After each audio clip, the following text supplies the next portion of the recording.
Hi guys, my name's Joe Patterson. Thanks for stopping by my YouTube channel. Out here cleaning up my shed today. Boy, this has been a long time coming.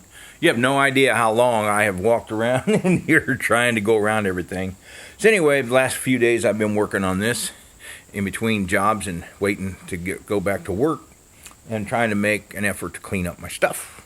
In the process of doing so, my mind is set on Christ. It is set on the transformation, the transformingness of your mind into the mind of Christ.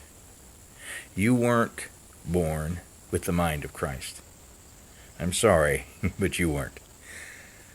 God may have planted a seed in you from birth, and that seed then is called to come forth later. And you're the one that has to allow a transformation of your mind.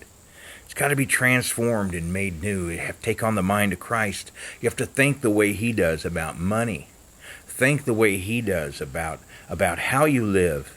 You know, have you got to have the perfect yard? Have you got to have the perfect house and everything in perfect place? And this big image that the world would paint of, boy, they got a nice place. Boy, I'll say this, they sure got a nice place. Boy, they sure take care of everything. Is that you?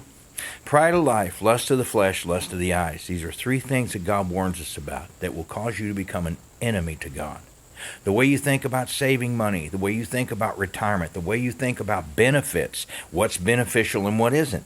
The world would teach you to have health insurance and a retirement plan, portfolio, and you know, be wise, be a good steward with your money. That way when you're old, you don't run out of money and nobody will take care of you and all that stuff. But God says quite the opposite.